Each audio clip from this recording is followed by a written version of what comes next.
অনেক সময় আমাদের ছবির ব্যাকগ্রাউন্ড রিমুভ করার প্রয়োজন হয়, তো কিভাবে আপনি ছবির ব্যাকগ্রাউন্ড রিমুভ করবেন সেটা নিয়ে আজকের টিউটোরিয়াল। এবং ছবিটা একেবারে পিএনজি হয়ে যাবে, যেখানে খুশি সেখানে আপনি এটা সেট করতে পারবেন ভিডিও অথবা ফটোর উপরে। তো চলুন দেখে নেওয়া যাক নতুন ভিডিওটি, এবং অবশ্যই ভিডিওটি ফুল দেখবেন যাতে সহজে বুঝতে পারেন। ধন্যবাদ।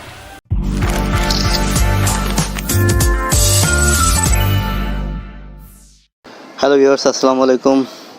নতুন ভিডিওতে আপনাদের সবাইকে স্বাগতম। টেকিংয়ের সাথেই থাকুন, টেকিং 972। যদি আমার চ্যানেলে নতুন হয়ে থাকেন তো অবশ্যই সাবস্ক্রাইব করবেন এবং বেল বাটন ক্লিক করে রাখবেন, যাতে পরবর্তী ভিডিওর আপডেট আপনারা খুব সাথে সাথেই পেতে পারেন।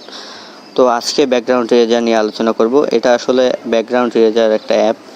এটা আপনি কোনো ফটো যখন আপনি পিএনজি করতে চান, যে ব্যাকগ্রাউন্ড রাখতে চান না, যেমন আমরা লোগো যখন পিএনজি করতে চাই তখন মানে যে কোনো জায়গায় যেন বসানো যায়, এই জন্য আমরা পিএনজি করতে চাই, তো সেই জন্য ব্যাকগ্রাউন্ড রিমুভের প্রয়োজন হয়। তো এটা একটা ভালো একটা অ্যাপ, আমি জাস্ট আপনাদের দেখাচ্ছি। প্লে স্টোর অন করবেন, তারপর সার্চ বক্সে লিখবেন ব্যাকগ্রাউন্ড ইরেজার। এখানে লেখা আছে আমার, তো আপনারা ব্যাকগ্রাউন্ড ইরেজার লিখবেন, এরকম একটা সিম্বল সংবলিত অ্যাপ আসবে। তো এটা আমার ইনস্টল করা, আমার জাস্ট ওপেন করলেই হবে। এটা একটু রিভিউটা দেখাই আমি, যে 4.6 স্টার রিভিউ। এটার খুব ভালো একটা রিভিউ, অ্যান্ড ডাউনলোড হয়েছে 100 মিলিয়ন প্লাস, মানে অনেকবার ডাউনলোড হয়েছে, এবং এটাও খুব জনপ্রিয় একটা অ্যাপ। তো এটা কিছু ডেমো পিকচার দেওয়া আছে এখানে, যে কীভাবে ইরেজ করবেন। তো আমি জাস্ট এটা এখন ওপেন করে আপনাদের দেখাবো যে কীভাবে আপনি ইরেজার করবেন।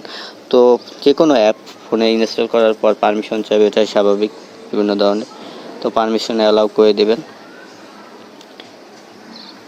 লোড ফটোটি ক্লিক করার পর অ্যালাউ চাইবে যে আপনার মিডিয়া অ্যাক্সেস করতে পারবে কিনা, সো এটার জন্যই করবেন। তো আমি ফটোসে গেলাম, যাওয়ার পর আমার পছন্দ মতো আপনি যেটা ইরেজার করতে চান সেটা নেবেন।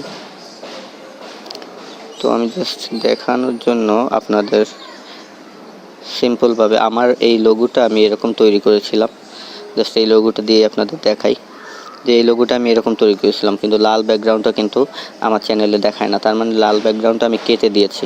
তো এখানে সিলেক্ট করার পর ডান অপশনে ক্লিক করবেন। ডান অপশনে ক্লিক করার পর একটু সময় নেবে, দাঁড়ান। ওকে, এবার দেখেন মেইন অপশনে চলে আসে, যেখান থেকে আপনি কী করবেন। তো এক্সট্র্যাক্ট, এখান থেকে কিন্তু আপনি বিভিন্ন ধরনের রিমুভ করতে পারবেন, আনসিলেক্ট করতে পারবেন।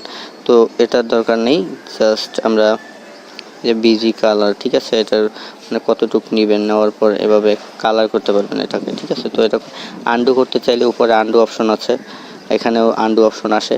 তো আপনি অটোতে চলে যাবেন, এক্সিট এক্সট্রাক্ট, আমরা যে এক্সট্রাক্ট করব না, আমরা অটো মোডে এটা রিমুভ করব। তো জাস্ট এই যে দেখেন, এই যে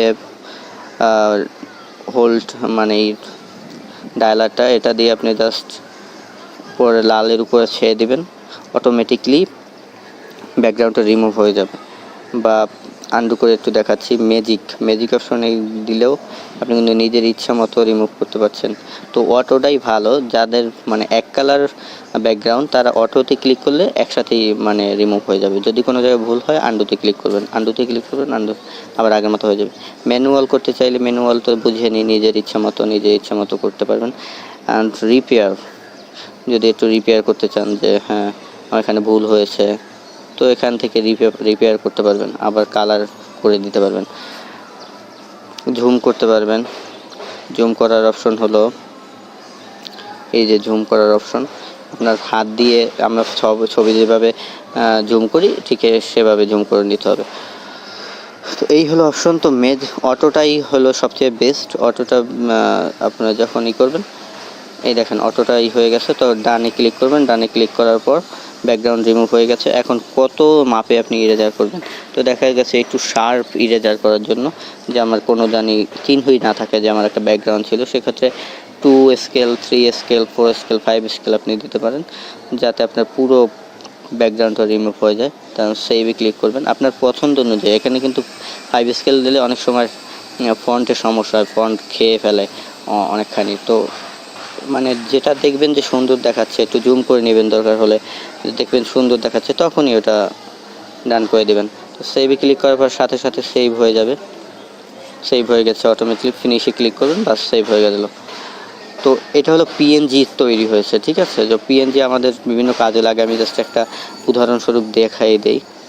যে আমরা ইনশটে যাই, যে কোনো পিকচার এডিট অ্যাপে গেলেই আপনি এটার ব্যবহার বুঝতে পারবেন। তো দেখেন, আমার একটা ছবির উপরে ওই স্টিকারটা আমি লাগাবো, মানে যে ছবিটা আমি পিএনজি করলাম সেটা লাগাবো।